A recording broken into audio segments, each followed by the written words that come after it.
প্রধান উপদেষ্টা ডক্টর মোহাম্মদ ইউনূসের সরকারি বাসভবন যমুনায় জুলাই স্মৃতি ফাউন্ডেশনের বোর্ড সভা চলছে। বৈঠকের আলোচ্য বিষয় সিদ্ধান্তগুলো রাত ৮টায় সংবাদ সম্মেলনে জানানো হবে। এই মুহূর্তে যমুনার সামনে রয়েছেন সহকর্মী মাহাদি সেকেন্দার। সেখানের পরিস্থিতি সরাসরি জানাচ্ছেন তিনি। মাহাদি, এই মুহূর্তে আসলে আপনার কাছে কি কি তথ্য রয়েছে? যদিও এখনো বৈঠক চলছে, বৈঠকের বিষয়বস্তু সম্পর্কে কিছু জানতে পেরেছেন কিনা, সবশেষ কি খবর রয়েছে জানাবেন। জুলাই শহীদ স্মৃতি ফাউন্ডেশনের যে এর সাথে সম্পৃক্ত প্রধান নির্বাহী কর্মকর্তা মীর মাহবুবুর রহমান, স্নিগ্ধ সাধারণ সম্পাদক সাজিস আলম সহ একটি দল তারা যমুনা প্রধান উপদেষ্টার বাসভবন অর্থাৎ রাষ্ট্রীয় অতিথি ভবন যে যমুনা সেটিতে প্রবেশ করেছে ৬টা ৩০ মিনিটের কিছুটা পরেই।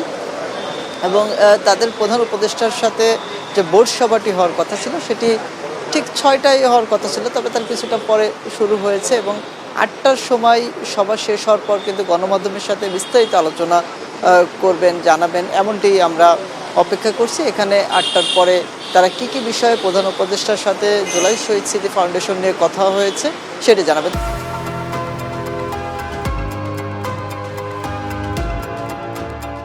তবে আমরা যতটা জানতে পেরেছি, যেহেতু এটি জুলাই গণ অভ্যুত্থানে যারা শহীদ হয়েছেন, আহত হয়েছেন, তাদের আর্থিক অনুদান, পুনর্বাসন, কর্মসংস্থান এবং একই সাথে স্মৃতি সংগ্রহের জন্য যে বিষয়টি, সেটির কারণে ১০০ কোটি টাকা প্রধান উপদেষ্টার যে তার তহবিল আছে সেখান থেকে কিন্তু দেওয়া হয়েছিল, যার ৯৭ কোটি টাকার মতো খরচ হয়েছে বিভিন্ন খাতে।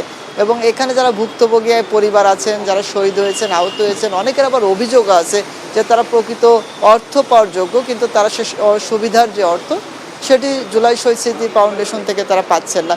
তো সেই জায়গা এই বিষয়টি নিয়েও আলোচনা হতে পারে যে নতুন করে অর্থ, অর্থাৎ যেহেতু এইটির জন্য প্রাথমিকভাবে যে ১০০ কোটি টাকার যে অর্থ বরাদ্দ ছিল সেটি তো প্রায় শেষ, সেক্ষেত্রে নতুন করে সহযোগিতার জন্য এই যে বিষয়গুলো রয়েছে, স্মৃতি সংরক্ষণ, একই সাথে এখানে যারা আহত আছেন তাদের চিকিৎসা, পুনর্বাসন, কর্মসংস্থান এবং অনেক শহীদ পরিবারের যে অভিযোগ তারা এখনও আর্থিক সহযোগিতা যে অর্থ সেটি তারা পাননি। তো সেই জায়গায় কীভাবে মেটানো হবে সেই বিষয়টিও গুরুত্ব পেতে পারে এই বোর্ড সভা। এবং যেহেতু জুলাই শহীদ স্মৃতি ফাউন্ডেশনের সভাপতি অন্তর্বর্তীকালীন সরকারের প্রধান উপদেষ্টা ডক্টর মোহাম্মদ ইউনূস, এবং তিনি এই বোর্ড সভায় যেহেতু এখানকার অন্যান্য সদস্যরাও থাকবেন, তারা এই বিষয় নিয়ে আলোচনা করবেন, এমনটি আমরা এখানে গণমাধ্যম কর্মীরা আছে আমরা জানতে পেরেছি। তো সব কিছু মিলে জুলাই শহীদ স্মৃতি ফাউন্ডেশনের সামাজিক যে কাজ এবং একই সাথে শহীদ পরিবার, আহত পরিবারদের নিয়ে তাদের যে কর্ম পরিকল্পনা সেটি বাস্তবায়নের জন্য নতুন কোনো অর্থের বরাদ্দ এবং নতুন কোনো কর্ম